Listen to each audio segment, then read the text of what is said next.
வேற மாதிரியே போயிடும். எனக்கு நாடகம் கிடக்கூடாதுன்னு நினைக்கிறேன். இது வரைக்கும் நாடகம் நல்லா இருந்துச்சு. இனிமேல் வந்து கெட்டு போறதுக்கு நான் பொறுப்புள்ள எல்லாருக்கிட்டையும் சொல்லிடுறேன். எனக்கு வாய் சரியில்லை. ஏன்னா எனக்கு சரியில்லாத வாய். நல்லபடியா நான் பேசிக்கிட்டே இருப்பேன். பொறுமையா பேசுகிறேன். தாய்மார்கள் உட்காந்து நாடகம் பார்த்துட்டு இருக்காங்க, பெரியவர்கள் உட்காந்து நாடகம் பார்த்துட்டு இருக்காங்க. பொறுமையா பேசுவேன். எனக்கு பொருள் அளவுக்கு மீறிடுச்சுன்னா ஒண்ணு பேச்சு இது நம்மள வீச்சு தான்.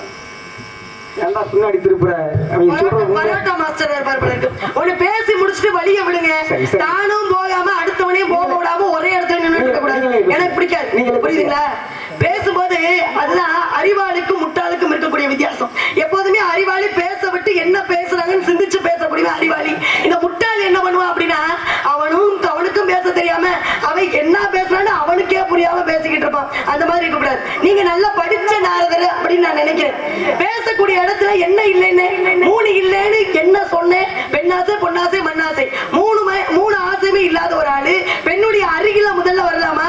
எந்த நாரதராவது பெண்ணுடைய அருகில போய் பேசக்கூடிய தன்மை இருக்கா? முதல்ல அதுக்குதான் தண்ணியிலே மிதக்க கூடாது. இந்த நாரதரு எப்பயும் தண்ணியிலே மிதக்கக்கூடியவர். தவறா நினைச்சுக்காதீங்க. நீங்க தண்ணியிலே மிதப்பாராம், வானிலே பரப்பாராம். பாருங்க, அவர் காலு கூட தரையில படாது.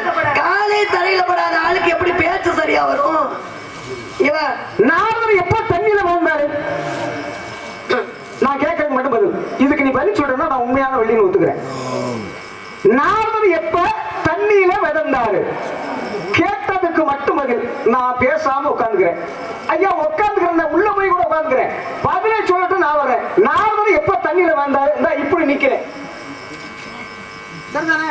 ஆக மொத்தம் இந்த நாரதரு பேசணும்னு வரல போல இருக்கு. இரண்டு விதம் பேர் எடுக்கிறதுல, இரண்டு விதம். ஒண்ணு பேசி பேர் எடுக்கிறது ஒரு விதம். இன்னொன்னு கேள்வி கேட்டே அந்த இடத்துல தப்பிச்சுட்டு போயிடலாம் நினைச்சிட்டு வர்றது ஒரு விதம். சில பேர் என்ன பண்றாங்க அப்படின்னா கேள்விகளை மட்டுமே படிச்சுட்டு வராங்க. அந்த கேள்விக்கு அவங்களுக்கே பதில் தெரியாது. இப்ப பொதுவான பேச்சுதான். எனக்கு எப்பயுமே ஒரே இடத்துல நின்று சுத்திக்கிட்டு இருக்கிறது எனக்கு பிடிக்கவே பிடிக்காது. பேச்சு அப்படிங்கிறது எப்படி இருக்கணுங்கிறீங்களா? வெட்டு ஒண்ணு துண்டு ரெண்டா இருக்கணும். ஆனா நான் பேசுறேன் அப்படின்னா வெட்டு ஒண்ணு துண்டு நாலா விழுகணும். அப்படிதான் என்னுடைய பேச்சு இருக்கும். நாரதர் தண்ணியில மிதக்கக்கூடிய தன்மை இருக்கு, வானில பறக்கக்கூடிய தன்மை இருக்கு, நிலத்தில கனக மார்க்கமாக தான் நீங்க வந்துகிட்டு இருக்கிறீங்க. கனக மார்க்கமான என்ன? ஒரு அடி தூரம் இடைவெளி விட்டுதான் காலே உங்களுடைய தரையில படாது, நிலத்துல படாது. அப்படி இருக்கக்கூடிய வகையில உங்களுடைய உடலாகப்பட்டது தண்ணீர மிதக்கும்னு சொன்னதுல என்ன தவறு இருக்கு? நான் அதை கேட்கல. நாரதர் எப்ப தண்ணீர மிதந்தாரு? ஐயா, ஆகாய மார்க்கமா இருந்த இடத்துல இருந்து நாரதர் பறக்கிற தன்மை உண்டு, தண்ணீர நடக்கிற தன்மையும் உண்டு. நான் அதை கேட்கல. நாரதர் எப்ப தண்ணீர மிதந்தாரு? நான் கேட்கறதுக்கு மட்டும்தான் பதில். ஒண்ணு பதில சொல்லு. பார்க்கடலை கடந்தது யாரு? கேட்ட கேள்விக்கு பதில். பார்க்கடலை கடந்த இந்த தேவர்களும் அசுரர்களும் நடந்தாங்களா?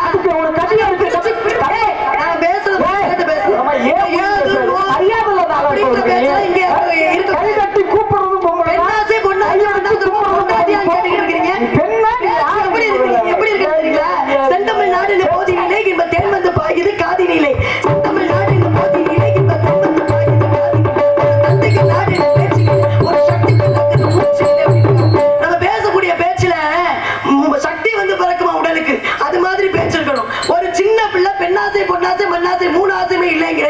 அப்ப நான் என்ன மூணுமே இல்லாத ஆளுங்க பாத்துருக்கேன் அப்படின்னா என்ன என் பொண்டாட்டியான்னு கேக்குறீங்க? பேச்சுல நாகரிகம். தவறு யாரு? நான் தவறா கேட்டனா? ஒண்ணு பேச விட்டு பேசுங்க. நான் தவறா கேட்டனா? நான் உன்னை தவறா கேட்டிருந்தேன்னா பரவாயில்ல. நான் தவறா உங்ககிட்ட கேட்டிருந்தேன்னா பரவாயில்ல. நான் எதுவுமே உங்ககிட்ட தவறா கேட்கல. நல்லாசி சொல்றதுக்காக வந்தேன். ஆனா நீங்க நாரதரையானா தண்ணியில மதக்கிறது. அப்ப நாரதர் தண்ணியில எப்ப வந்தாரு? சரி வேண்டாமா, எதுக்குமா அது? பாவம், நீ சின்ன பிள்ளை, அறியாத பிள்ளை. சரியா? அதான் அறியாத பிள்ளை, தெரியாத பொண்ணு. சரியா?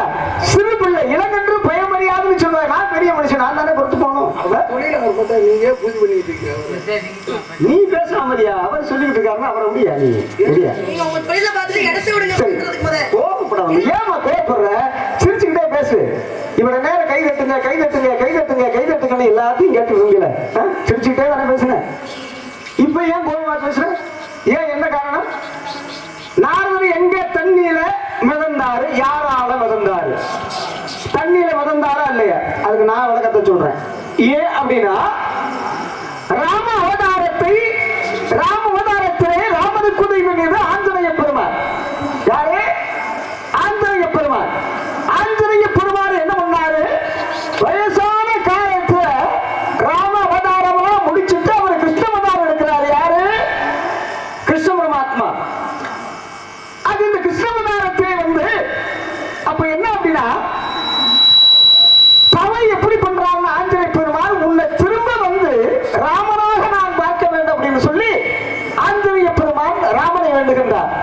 அப்ப கிருஷ்ணவரத்துல ராமன் என்ன பண்ணாருன்னா, நாரதர் நான் வந்த உடனே நம்மளுக்கு கொஞ்சம் எப்பவுமே வாய் கொஞ்சம் அதிகம். ஏன் அப்படின்னா, வாய் அதிகம் இல்லை, அதிகமா பேசுற ஆள்தான் வாய் அதிகம், இல்லைன்னா அமைதியா போயிருவேன். என் குணம் அதுதான். ஏன் அப்படின்னா, கிருஷ்ண அவதாரத்திலே வந்து கிருஷ்ணன் கிட்ட கேட்கிறாரு நாரதர், ஐயா உங்களுக்காக நான் என்ன பண்ணணும் அப்படின்னு சொல்லி. வேற ஒண்ணும் இல்ல, ஒரு குரங்கு ஒண்ணு உட்கார்ந்து இருக்கும். எது? இந்த குரங்கு. எங்கப்பா நான் சொல்லி ரொம்ப எழுத்துக்கூடாதீங்க, நம்ம ஏற்கனவே கோபமா இருக்குது. ஒரு குரங்கு ஒண்ணு உட்கார்ந்து இருக்கு. அந்த குரங்கிட்ட போய் எது நீ என்ன பண்றான்னா, கிருஷ்ணன் வர சொல்றான்னு மட்டும் சொல்ல நான் வரேன் அப்படின்னு என்ன சொல்ல. அப்ப நான் போய் என்ன பண்றேன்? எப்பா எப்பா ஏ குரங்க குரங்க ஏ குரங்க யார் குரங்க? ஏன் அப்படின்னா, கிருஷ்ண பரமாத்மா உன்னை வர சொல்லி இருக்காருன்னு சொன்ன ஒரு காரணம் தான். ஆஞ்சநேயர் என்ன பண்ணா தெரியுமா? என்ன நாரதரே, கொஞ்சம் அந்த வீணைய அந்த யாழை கழட்டி வைங்க, அந்த யாழை கழட்டி வைங்கன்னு சொன்ன இந்த யாழை கழட்டி வச்சதா அப்படியே வாலில சுத்தி 7 கடல் நீராடி என்னை கொண்டு வந்தாரு. அப்ப நான் தண்ணியில எங்க விழுந்தது? 7 கடல்ல. 7 கடல்ல நான் தழுந்தது அன்றைக்கு நாரதர். உனக்கு என்ன தெரியும்? ஆத்தால தெரியுமா? உங்க ஆத்தா மூத்தால தெரியுமா? உனக்கு என்ன தெரியும்னு? தண்ணீர் படம் தான் நாரதர். அதுக்காக தரமிட்டு போக மாட்டார். தரத்தினால ஒரு பேச்சை வச்சு பேசணும், அதுதான் தரம். அந்த தரத்தை விட்டு கொஞ்சம் மாறி போனோம்னு வச்சுக்கவே, முதல்ல இங்க இருக்க கூடாது. எது? கணம். அந்த கணம் இருந்துச்சுன்னு வச்சுக்க, யாரும் பேச தெரியாம இல்ல, பேச முடியாம இல்ல, விட்டு கொடுப்பதனால் கெட்டு போவது கிடையாது. விட்டு கொடுக்கறதுனா வாழ்க்கை. அந்த வாழ்க்கையை நீ என்ன ஒழுங்கா வாழ கத்துக்கணும். அதை பத்தி சொல்றதுக்காக தான் நான் வந்திருக்கேன். 7 கடலில் நீராடி கொண்டு வந்து விட்ட உடனே நான் ஓடுனேன். ஓடி போய், எப்பா கிருஷ்ணா, என்னடா இது? கிருஷ்ணான்னு சொன்ன உடனே வாழ சுட்டி என்னை 7 கடல்ல போய் அமுக்கி கொண்டு வந்தானே, நான் தண்ணியிலேவாதான் கிடக்கிறது. வாழ்க்கையே தண்ணியில தான் போச்சு. இது வாழ்க்கையே தண்ணியிலே அமைக்க இப்படி போச்சே. இப்படி வாழ்க்கை எத்தனை 1000 வருஷம் ஆஞ்சநேய பெருமான் கொண்டு வந்தது? எத்தனை 1000 வருஷம்? ஆக கொண்டு வந்து இறக்கி விட்ட உடனே இப்ப போய் சொல்லு, ராமன் வர சொன்னாருன்னு சொல்லு. யாரு? ஸ்ரீராம் அவர் வர சொன்னாருன்னு சொல்லு அப்படின்னு. ராம் வர சொன்னாரு சொன்ன உடனே அப்பதான் ஆஞ்சநேய பெருமான் என்னுடைய காலிலே, நானுடைய காலிலே விழுந்தது. அவரே ராமன் வர சொல்லி இருந்தால் என்று சொல்லி முதலிலே சொல்லக்கூடாதா? என்னை மன்னித்து விடுங்கன்னு ஆஞ்சநேய பெருமானே முதல்ல காலில் விழுந்த பெரிய வீரனை காலில் விழுந்தது என் காலில். ஒரு குரங்கு வந்துச்சு, அடுத்து எந்த குரங்கு விழுக போகுதுன்னு தெரியல. சரியா? ஆஞ்சநேய பெருமான் ஆக அன்னைக்கு காலில் விழுந்தான். விழுந்து என்ன பண்ணா? ராமன் இங்கே கேட்கும் போது பத்தாம் பாமா ருக்குமணியும் வந்து ஆக அங்க மோதல் ஏற்படுகின்றது. ரெண்டையும் சீதையாக மாறி வாருங்கள் அப்படின்னு சொன்னான். பாமா என்ன பண்ண? ருக்குமணி என்ன பண்ண? எல்லா நகையுமே வந்து போட்டு கொண்டு வந்தா ஒருத்தி. எல்லா நகையுமே போட்டு கொண்டு வந்தா. அப்ப போட்டு கொண்டு வரும்போது அப்ப சொன்னாரு, நீ போய் சீதையாக மாறி வந்தா போது அப்ப காவி உடையோடு வந்தார் ஒருத்தி. காவி உடையோடு வந்தவரோடு ஆக ராமன் வில்லோடு ஆஞ்சநேய பெருமானுக்கு மகாபாரதத்திலே காட்சி தந்த இடம் எதுன்னா, அது எந்த இடம்னு உங்களுக்கு தெரியும். எது? அது மகாபாரதம். ஆக அந்த இடத்திலே போய் ஆக காலிலே விழுந்தான். ஆஞ்சநேய பெருமான் காலிலே விழுந்தார். ஆமா, இனிமேல் எனக்கு இது போதும் என்று சொல்லி, இன்னமும் குரங்குகளுக்கு ஒரு பண்பு இருக்கு தெரியுமா? குரங்குகளுக்கு ஒரு பண்பு இருக்கு. குரங்கு சாகிறத யாரும் பார்க்க முடியாது. குரங்கு சாகிறத பார்க்க முடியாது. ஏன் அப்படின்னா, அந்த குரங்கு இடங்களை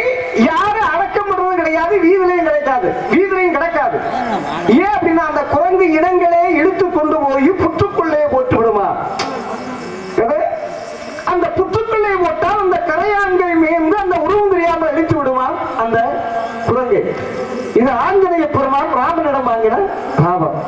அது மட்டும் கிடையாது, இன்னொரு விஷயம் இருக்கு. வாழை இலைக்கு ஏன் நடுவில் கோடு வந்தது, என்ன காரணம்? அது ஆஞ்சநேய பெருமான் தான் வந்தது. ஏன் அப்ப கவனிக்கணும், ஓனாட வச்சு நடக்கூடாது.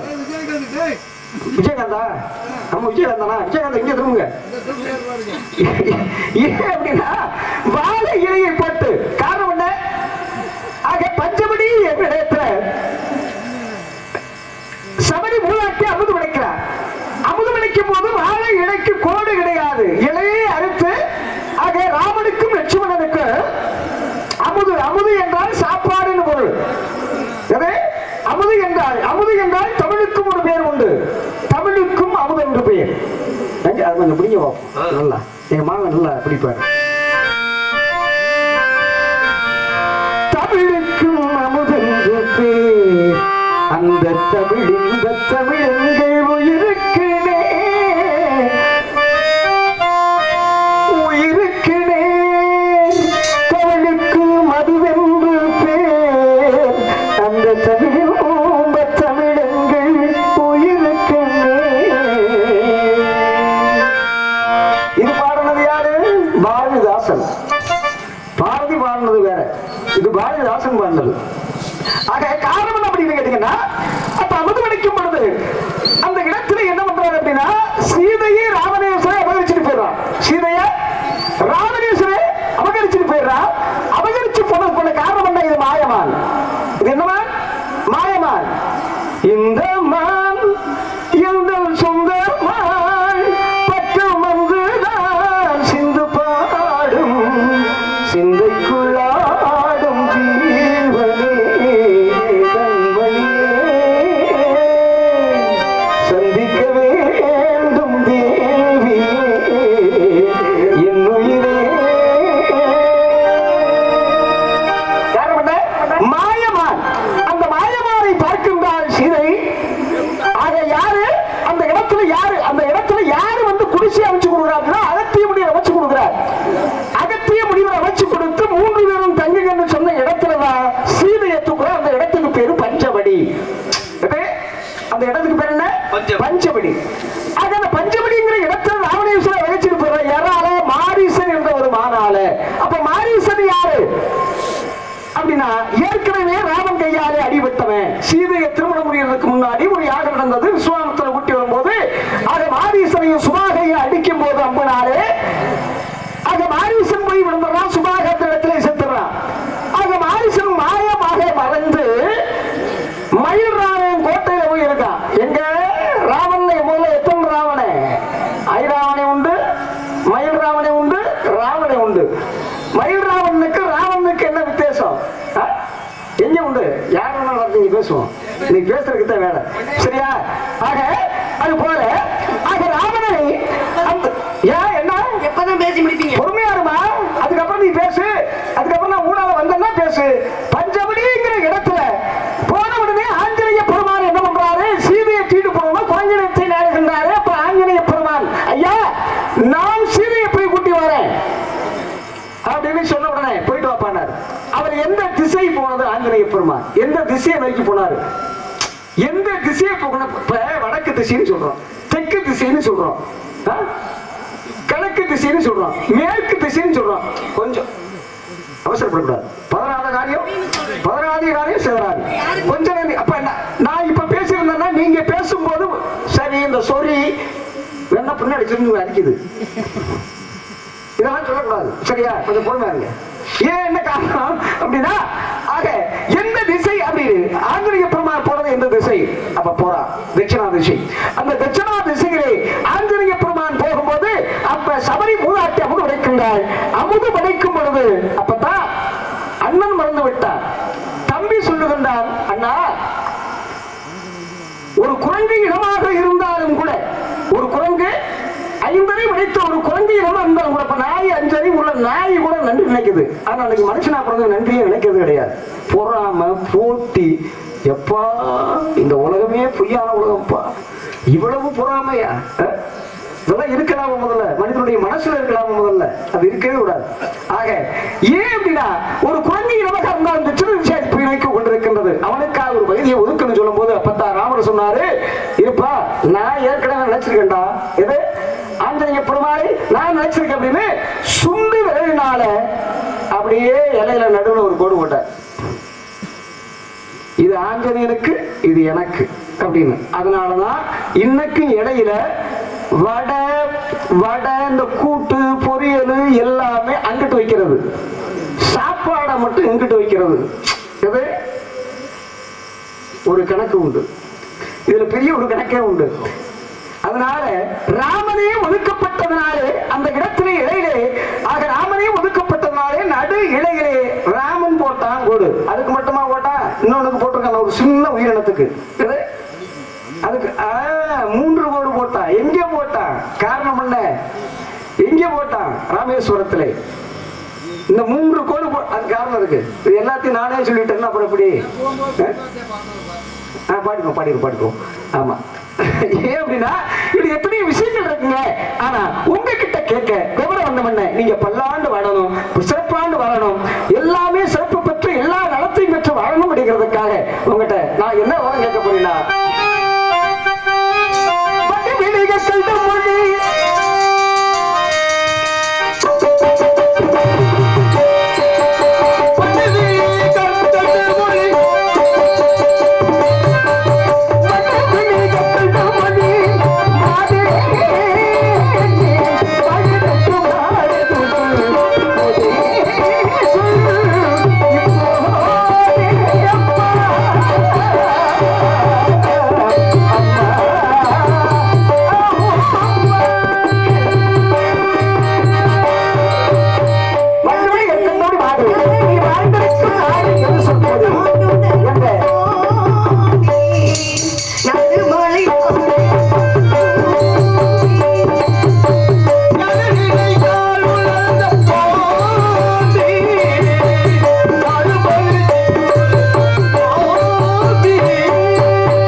நாரத மகரிஷி சொன்ன பதில நான் ஆடி போயிட்டு அசந்து போயிட்டேன்.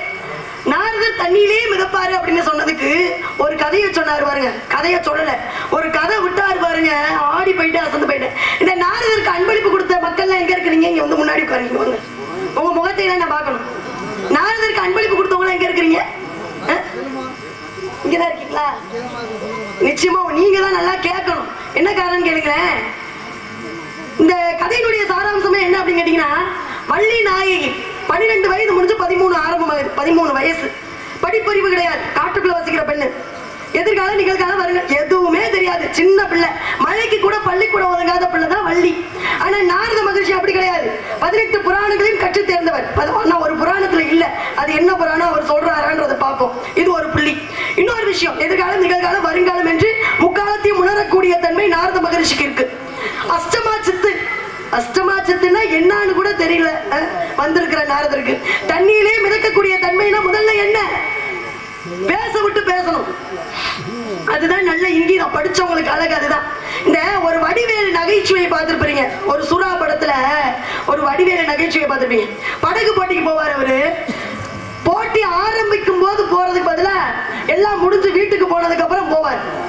அண்ணன் போஸ்டா நான் ஜெயிச்சுட்டேன், அண்ணே யாருமே வரலனே, உங்களோட போட்டி போட பாத்தீங்கன்னா யாருமே இல்ல, நீங்க அண்ணன் போஸ்டா ஜெயிச்சிட்டீங்கன்னு அப்படின்னு கூட இருக்குன்னு சொல்லுவான். அது மாதிரி இந்த நாரதரை பார்க்கும்போது எனக்கு ரொம்ப வேடிக்கையா இருக்கு.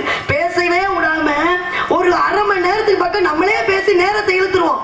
நேரத்தை இழுத்து காயத்ரியை பேச விடாம ஆக்கிட்டோம் அப்படின்னா நம்ம எப்படி இருக்கோன்ற நம்மளுடைய தகுதியும் தரமும் வெளியே தெரியாம போயிடும் நினைச்சாரு பாருங்க. அவருக்கு மிகப்பெரிய பாராட்டு உங்க சார்பில் இருந்து கொடுத்துருங்க.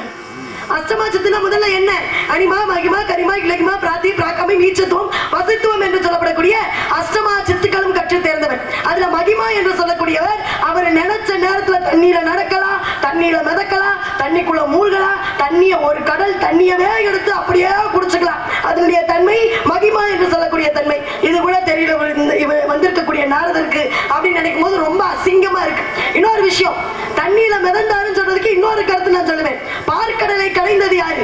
உங்களுடைய பாட்டனாகப்பட்ட மகாவிஷ்ணு வந்து தேவர்களும் அசுரர்களும் கடந்த போது ரெண்டு பேத்துக்குள்ளேயும் போட்டி வருது. அங்கேயும் பாருங்க போட்டி தான். எல்லாத்துக்கும் காரணம் இந்த போட்டி தான். அது அசுரர்களுக்கும் தேவர்களுக்கும் போட்டி. யாரு முதல்ல எடுத்து பார்க்கடல்ல இருந்து வந்து அமிர்தத்தை யார் எடுத்து குடிக்கிறதுன்னு போட்டி. அப்ப மகாவிஷ்ணுவை வேண்டுகிறார்கள். அவர் வந்து நான் வந்து பிரிச்சு கொடுக்கிறேன், ஏன் இப்படி அடிச்சுக்கிறீங்க, நான் வந்து பிரிச்சு கொடுக்கிறேன் அப்படின்னு தண்ணியிலேயே மிதந்து நின்று மகாவிஷ்ணு ஆகப்பட்டவர் பார்க்கடலை கலைந்து அந்த அமிர்தத்தை எடுத்து பகிர்ந்து கொடுத்தாரு. மகாவிஷ்ணு யாரு? நாரதருக்கு பாட்டன். இவர் மட்டும் தண்ணியில மிதக்கிற கூட்டம் இல்ல, இவங்க பரம்பரையே தண்ணியிலேயே இருக்கிற கூட்டம் தான். அப்புறம் தெளிவா இவருக்கு என்ன புரிய போகுதா?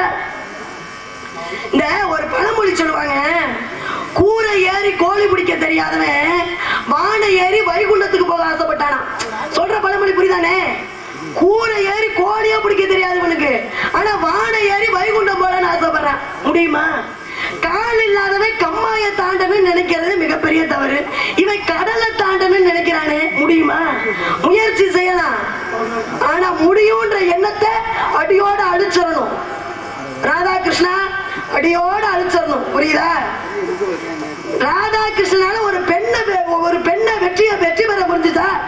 முதல்ல ராதை யாரு? ராதாகிருஷ்ணன் முதல்ல எப்ப பேர் வந்துச்சு, எப்படி